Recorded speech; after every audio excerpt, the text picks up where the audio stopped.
Hello guys, welcome back to the Beastie Room. Well, this is a very special video. Some of you have already noticed. We've had it in some of the comments to some of our other videos. But we have now, finally, we have hit 100,000 subscribers. Is that just not phenomenal? I am absolutely stoked. It's an unbelievable achievement. It really is. And to put it into perspective, I never even realized this. We literally got 100,000 and someone was saying about it, and we went onto Google and we had a little look and we had a see. And out of all of the millions and millions of YouTube channels across the world, literally globally, only 0.6% ever get to 100,000 or above. And that got me thinking. I was like, oh my, that is an absolutely phenomenal achievement. And that is purely down to you guys on the other side of the camera, you watching everything that we do. I mean, it's just, we've been going now for around about 5 years. Yeah, it's been about 5 years.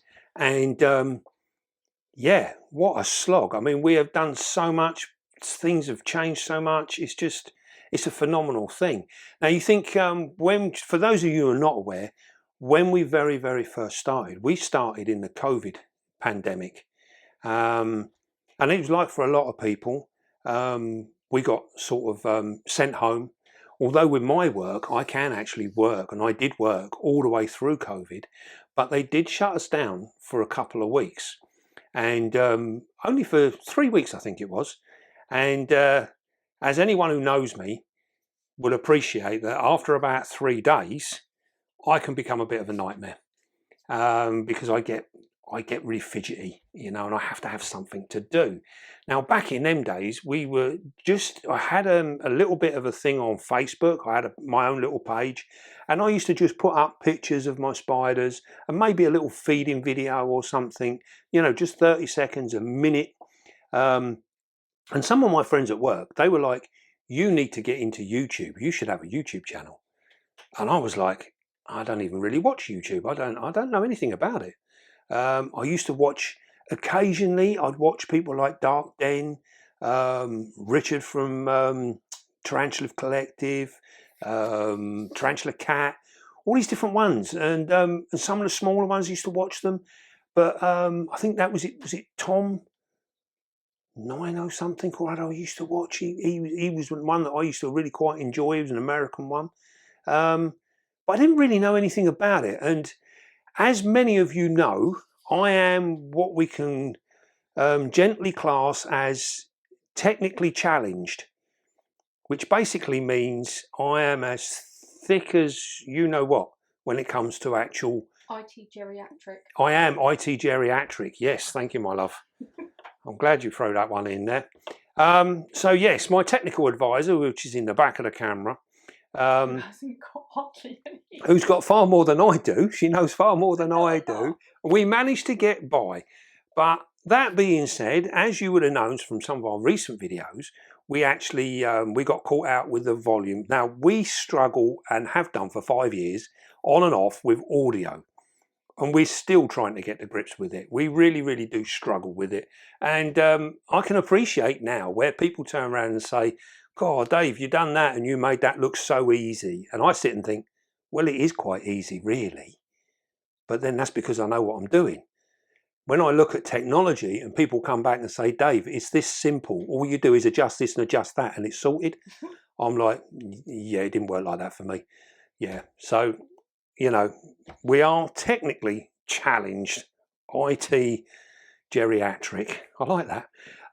So yes, we started out in them early days, and basically I was running Camera Lady absolutely nuts, because we were both at home all day. We're not used to this, spending all that time together.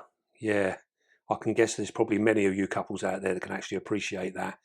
We love each other to bit in small doses, but leave us cooped up in the house together for more than 3 days and it's like, what are we going to do? Do I kill her now? Or shall I kill her later? You know, and she's thinking exactly the same thing. So I sat down and I thought to myself, right, if I'm going to have a crack at this, I need to have a little look and see what's on YouTube. And I've been keeping spiders and reptiles and all manner of animals all of my life. And when I started researching some of YouTube, I was like, I'm not really keen on a lot of what I'm seeing. And I didn't like the scare factor and all of this sort of thing. People trying to make people jump and that's not really what I'm all about.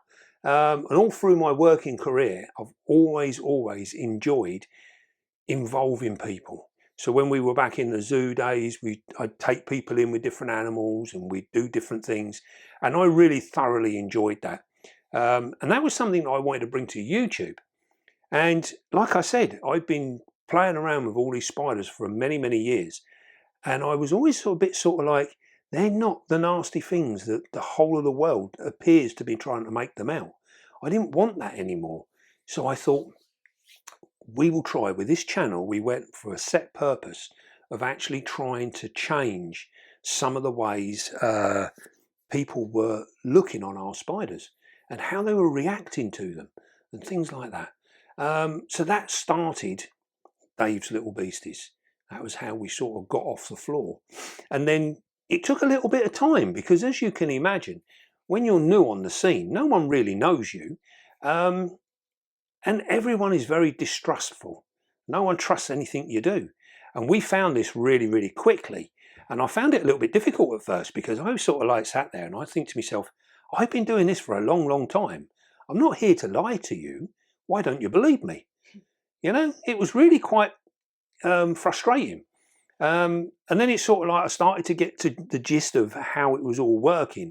And I thought, right, what we need to do, we need to build trust. We got to get that following. We've got to get people to trust what we say and what we do. And that can only be done in time. So we spent an awful lot of effort putting videos together, trying to show it exactly how it happens. And this is something I'm very, very proud of within the channel. Every single video that you see on this channel is not edited.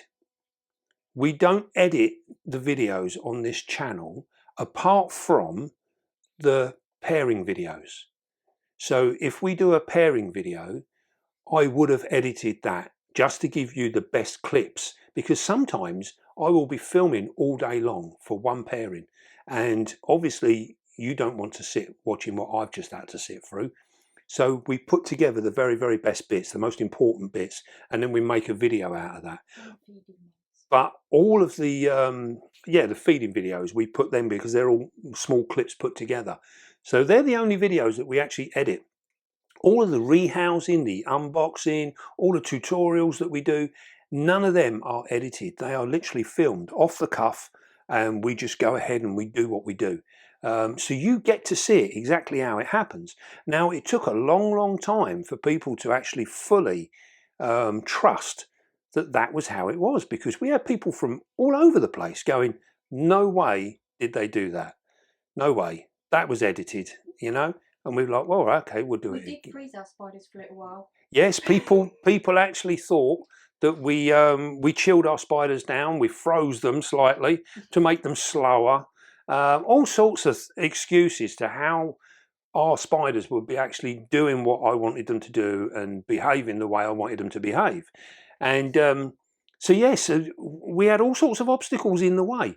And over time, we managed to dispel all of these little tiny queries and mistrusts and things. And we sort of like, we carried on. Now, one of the things that that's always upset me within the spider hobby, and also within the reptile hobby and trade, it's exactly the same thing there. You forget, I spent many, many years in reptiles, and is all of the misinformation. There is so much misinformation about what we do as a hobby, and a lot of this is generated through commercial enterprise.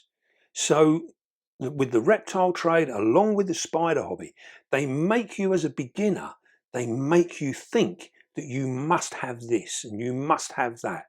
And all you're doing is spending your hard-earned cash on the majority of it is utter rubbish. You know, it's just gimmicks.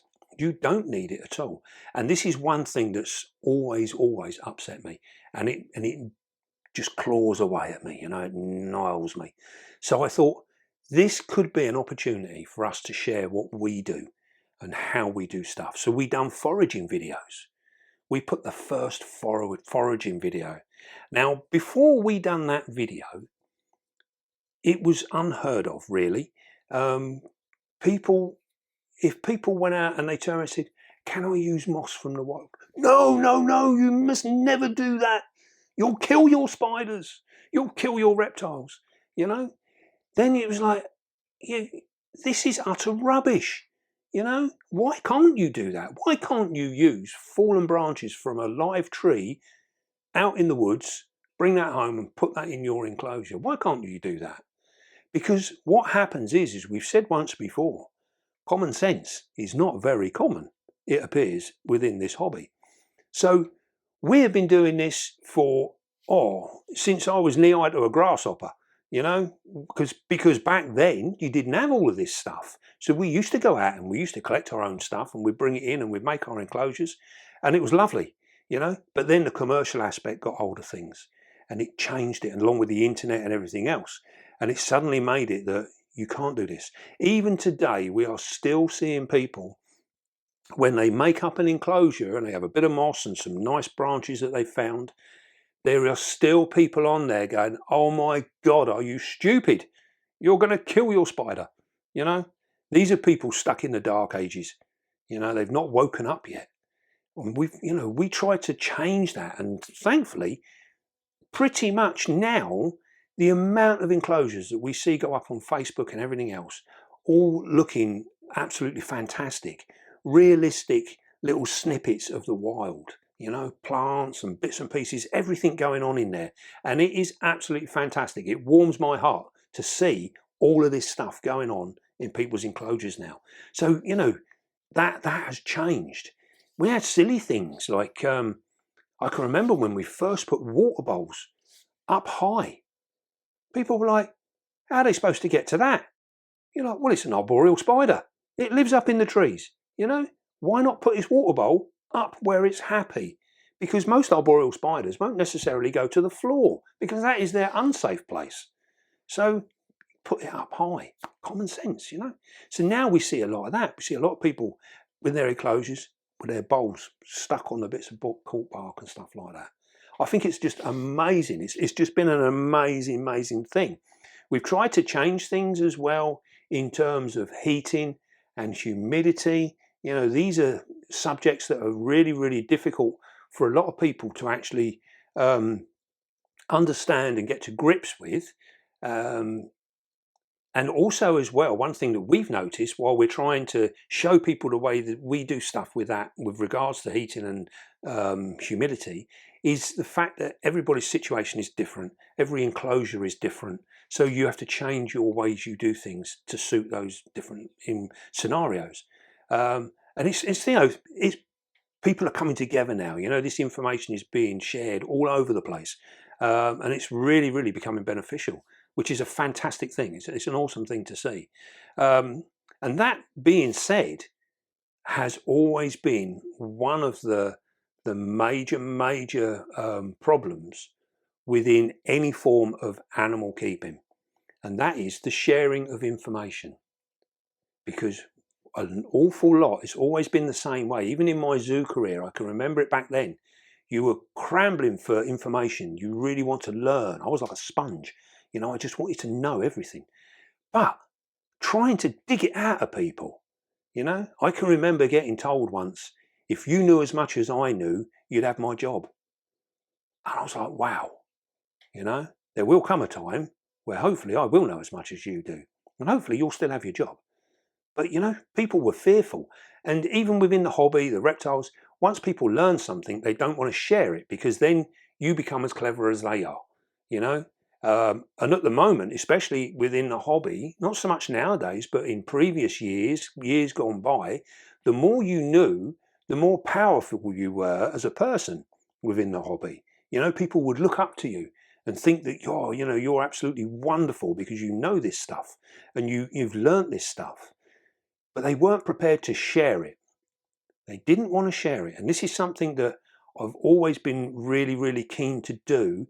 If I learn something and it works, I want to pass that on to you guys. I want everybody to know about it. I want them all to be able to do the same thing, because then you will get the enjoyment out of your hobby that I get out of mine, you know. And this for me is what it's all about. This is what we strive to do all the time. And then that moved on then to breeding. We started breeding more.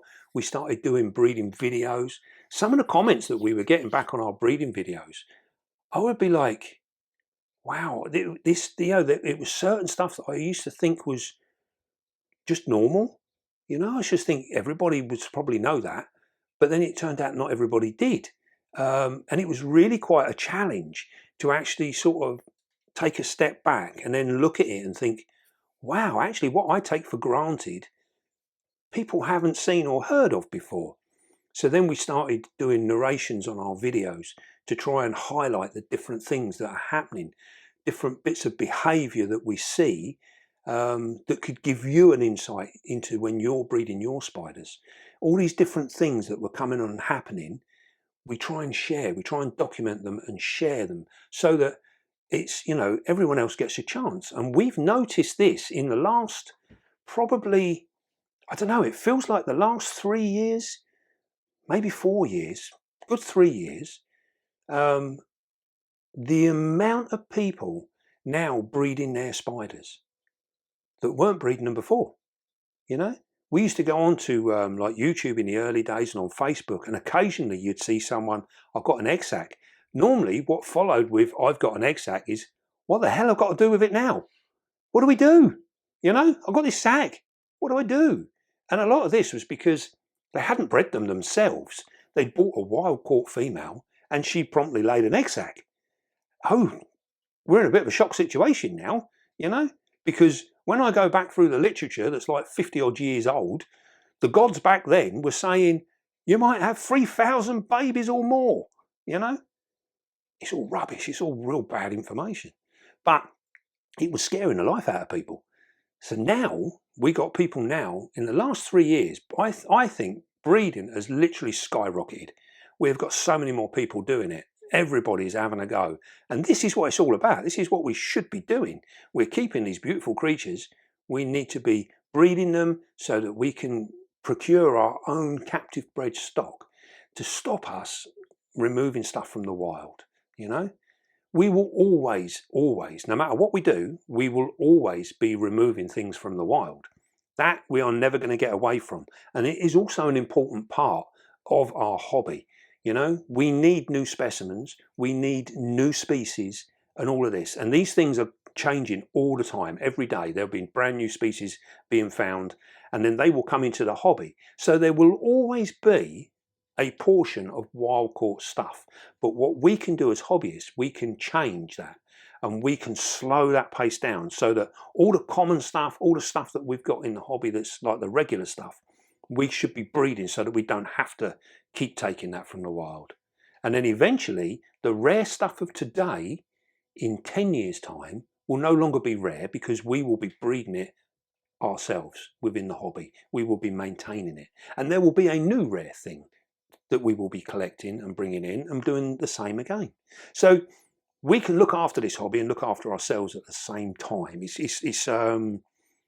We need to manage ourselves before we become managed by other people. You know, legislation could change so much. It's also brought to height to things like the Polyctheria, you know, the ornamentals. A lot of them now, they're all CITES listed now. Some of the Brachypelmas, CITES listed now. So we need to be making big efforts to breed these things because we can no longer go out and get them in the wild.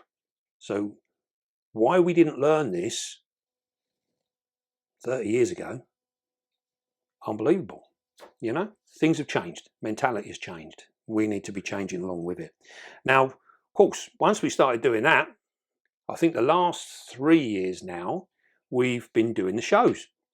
So we've been entering all the UK shows, and we have met many of our subscribers, some from the other side of the planet. I mean, it is just phenomenal when you meet someone and they like, I arranged my holiday around this date so that we could come and say hello. What a phenomenal thing to do, you know? People from all over the globe. We Now, get sent videos, don't we? of yeah, Shops and things. yeah. We've had videos where there's been spider shops and reptile shops. We've had a number of them from all over the world with TVs in their room playing our videos. I mean, what an honour to actually, you know, it just blows us away. I mean, it's just phenomenal. It's just amazing. We don't get it. It's just mad. It's just mad. Yeah, we have trouble comprehending a lot of this. It's just so inspiring. It's just incredible. Now, we started up our world map back then. I think we done that in probably in the second year, maybe. We started our world map, Beastie World Domination, we called it. Now, you regulars would have remembered that. We still have that map. We need to find somewhere to put it. We haven't got a lot of room in here, so it's really quite difficult, but we are aiming to try and get that out again. Now, we put a pin in where it got people to, you know, send in where they were in the world, and we would put a pin in there. And there was hardly a place on the globe that our videos weren't being watched. And it absolutely was shocking. It was absolutely shocking. I mean, we even had, we had one in Korea, one or two in Korea, Russia, all over America, Australia, New Zealand. I mean, it was just like, Philippines, yeah, everywhere, every country you can think of, China, Japan, we've had them all over. It's just phenomenal. And then the Arctic, any penguins subscribe? we had, what is that place that's, Greenland? yeah, we've had one in Greenland. We had one that was, way out, literally on the circle. And I think it was, if I remember correctly, I think it was actually someone who was like out there doing a study. And one of the things was they watched our videos. And it was just like, oh my God, we're in the most barren place in the world and they're watching a video. Absolutely fantastic. Oh, I mean, even now it makes me shudder. It's just awesome. Oh yeah, it's just awesome. So yeah, the map that brought home where everyone was coming from. It was just absolutely, it was incredible stuff. And we've had some really fabulous support over the years, you know, people that have been in hospital. We've had some people that have actually been in hospital in a real bad way. You know, they've been really ill, really poorly. And watching our videos has helped them get through the day, you know, and we just sit there and it's just like, it just gives you a fuzzy feeling, you know. People sending in little clips of their children, tiny kids, you know, 3, 4 years old and younger still, sitting there watching the telly, watching our videos, not probably understanding very much, but they're captivated by the TV. Fantastic stuff. We've had some where they actually play the audio because it sends their babies to sleep. I'm not sure that's a good thing, baby. I think it's amazing. I think it's absolutely amazing. We get these little stories sent through to us, and it's like, really? I mean, it's like phenomenal. Do you know? You know, it's really, and the amount of people's bedrooms I've been in is like, outrageous. It's fabulous stuff. It's just really makes me smile. So then, yeah, so we were flying along, and then of course you'd have remembered we ended up having to move. Now then, that was a point in our time where everything sort of fell apart, and it was really tough times. You know, we had to find somewhere new to live. We had to find somewhere for the spiders to go. We had an absolute headache. You know, it was a really rough time. And if I'm honest, we're still only just pulling ourselves out of that time now. You know, we've been in here about 18 months or so now, I think. and we are still getting things together, still things being done. We still haven't really started on the house because we've been focusing fully on the beastie room and There's a lot of good beastie the content garden. to come yet, isn't Yeah, we've got a lot of projects. We've still got the Odin project to do. Our African bullfrog, he is getting big. He is getting rather big. So we've got, oh, excuse me, we've got that to come. We've also got our mossy frog build to do. And we've got lots and lots of different spider ones. We've done hardly, since we left the flat, we've done hardly any breeding at all. Really, hardly anything at all. What we have done, we've literally just cohabited spiders. One thing, that's something that I didn't really do a lot of. Most of the spiders that I bred, I would actually sit down and physically watch them and, you know, get on and manipulate them and do the different things. But this time round, just because of time restraints, we've not had the time to fully do that. So I've ended up cohabiting an awful lot of spiders, and it's not worked as well. You know, we've not had the successes that we had when I was doing it physically, hands-on, keeping an eye on everything that's going on. So that's taught us something. You know, it's taught us that, you know, you can't just throw these things together and hope for the best, because it really hasn't worked. So we are aiming next year to actually get on and do far more in the way of the breeding. We've still got stuff to finish in here. We've still got our pond to finish. You'll be glad to know that our bridge is actually finally made.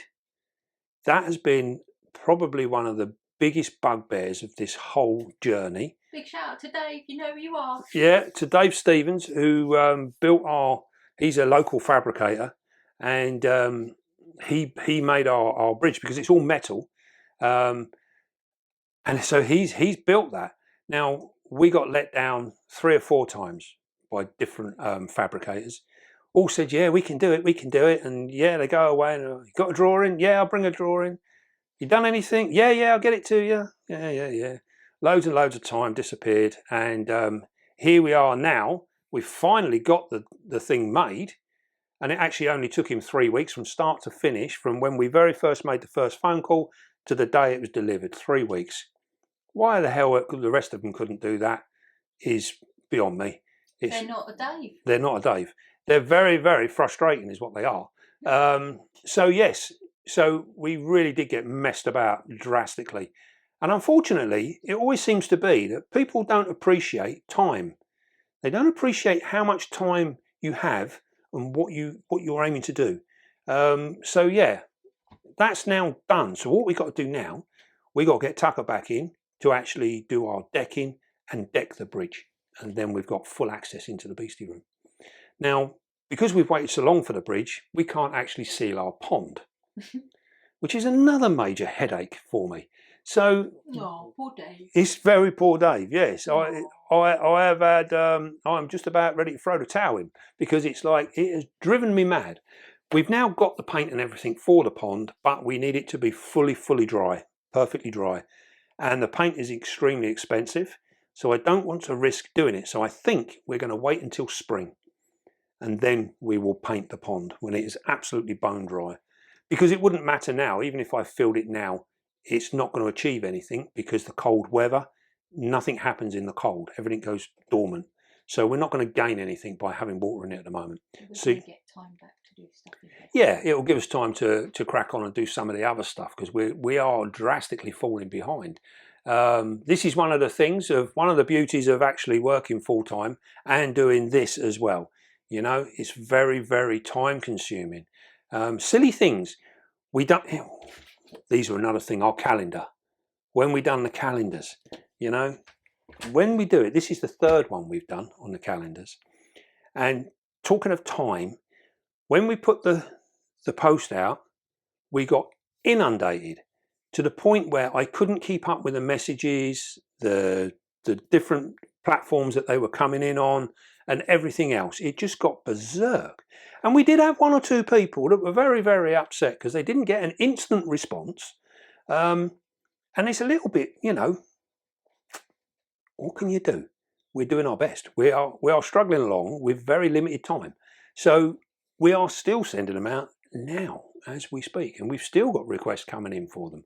We've almost sold out, to be fair. We haven't got many left. So yeah, Thank you. it's actually, you know, just doing post in itself is almost a full-time job at times, you know. It's very busy. So going forward, we're looking at next year with more breeding, more builds. What else are we going to do? Husbandry. Yeah, we want to do more in the way of husbandry videos and cover some of the things that we feel that are you know, let our hobby down a little bit, and we can try and highlight how we've got round it and done different bits and pieces, and also some of the losses. You know, we all get losses as well. So some of these are just purely happen. You know, it's nothing to do with what we're doing. Sometimes a spider just dies. Sometimes it's old age. Sometimes it's a mystery. You know, it's things that we just never ever understand. Of course, the other thing that we've also done the last probably 2 years is we now buy in collections, people's collections. So if you have anything, even if it's a single spider and you no longer want it, you know, you can always drop us a message. We'll make you an offer on it.